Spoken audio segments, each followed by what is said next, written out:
Bien chers amis, bonjour. Le Vatican est fermé, mais cette semaine, Via Sacra vous y emmène virtuellement. Et nous avons intitulé cette série « La clé de la chapelle Sixtine ». Cette clé, nous l'avons eue en main lors de visites précédentes, nous allons vous la montrer. Et c'est elle qui va nous ouvrir les portes de la chapelle Sixtine pour une visite extraordinaire.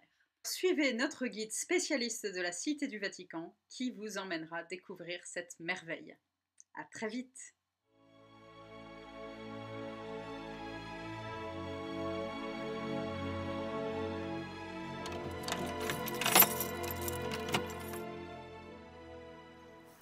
Buongiorno da Roma. Aujourd'hui, nous allons à nouveau ouvrir la porte de la chapelle Sixtine avec notre clé et avec un peu d'imagination. Suivez-moi.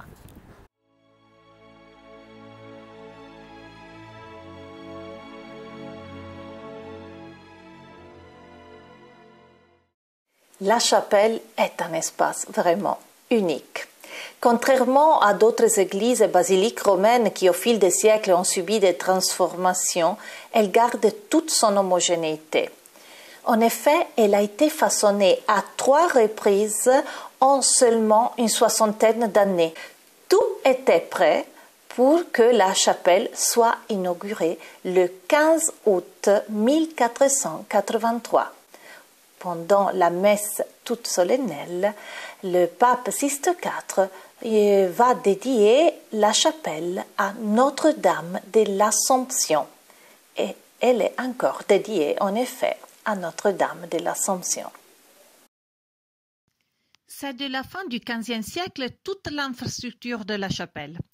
Cette grande salle rectangulaire mesure 40 mètres de long sur 13 mètres de large et 21 mètres de haut. C'est probablement le pape en personne qui a voulu ces dimensions qui suivent les mêmes proportions du temple de Salomon décrit dans le premier livre des rois dans l'Ancien Testament. L'espace s'organise ensuite avec d'autres éléments. Un des plus intéressants est le pavement mis en place dans la tradition des maîtres marbriers romains, les cosmati. Imaginez une marqueterie composée à partir de petits morceaux de marbre anciens, coupés et rassemblés à former un tapis somptueux. Ces dessins, pourtant, ne sont pas seulement des décorations, mais ce sont aussi l'expression de la fonction des espaces liturgiques. Et si vous voulez, c'est comme la scène d'un théâtre. Chacun des participants à la célébration du pape savait comment se déplacer et où s'asseoir de manière ordonnée. Devant l'autel, 3 carreaux indiquent la position du célébrant. Une clôture ensuite, une transcène en marbre divise encore la chapelle en 2 parties, celle des religieux étant séparée de celle des laïcs. Cette clôture avec des guirlandes des anges paraît empruntée à un monument de la Rome ancienne. Elle est donc à l'antica, dans le style du Rinascimento. C'est évidemment l'œuvre des sculpteurs les meilleurs de l'époque, qui s'appelaient Mino da Fiesole, Giovanni Dalmata et Andrea Bregno. Et ce sont ces mêmes artistes qui ont réalisé aussi la tribune des chantres. De là, le chœur qui animait la liturgie remplissait la chapelle avec une musique merveilleuse. À la fin de cette série, je vous parlerai plus en détail sur une curiosité musicale.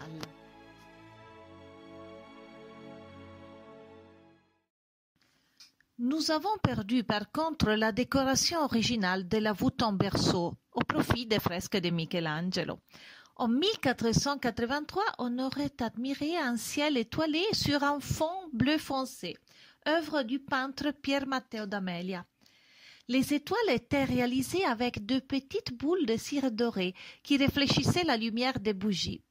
Une décoration simple mais qui devait remplir d'émerveillement et conduire le regard vers le ciel.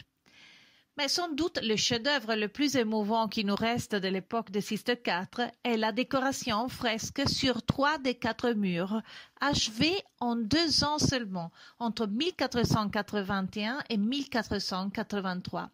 Pour la réaliser, le pape appela de la Toscane et de l'Ombrie les artistes les meilleurs de la Renaissance italienne, avec leurs aides d'atelier. Parmi d'autres, Perugino, Botticelli, Ghirlandaio, qui sera ensuite le prof de peinture du jeune Michelangelo, Cosimo Rosselli et Luca Signorelli. La décoration sur les murs s'organise sur 3 registres. En bas, nous voyons encore de fausses tapisseries peintes en jaune, or et bleu avec les couleurs héraldiques et les arbres, éléments parlant de l'armoirie de la famille du pape Sixte IV della Rovere, le mot italien pour chêne, rouvre. En haut, à côté des fenêtres, des niches à trompe-l'œil accueillent les portraits peints des premiers papes. Il nous en reste 28, avec leurs noms et leurs mérites dans des inscriptions qui nous permettent de les reconnaître. Les histoires de Moïse et du Christ occupent le centre, et c'est le plus important. La décoration est organisée de sorte qu'à chaque épisode de la vie de Moïse correspond à un épisode de la vie du Christ en parallèle. Moïse est celui qui annonce et préfigure la venue du Christ. Le Christ va accomplir la révélation et le salut de l'homme.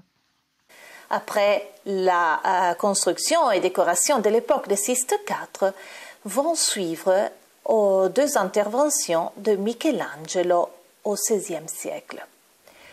En 1508, le pape régnant est Jules II, le neveu de Sixte IV. Il veut décorer à nouveau la voûte de la chapelle Sixtine.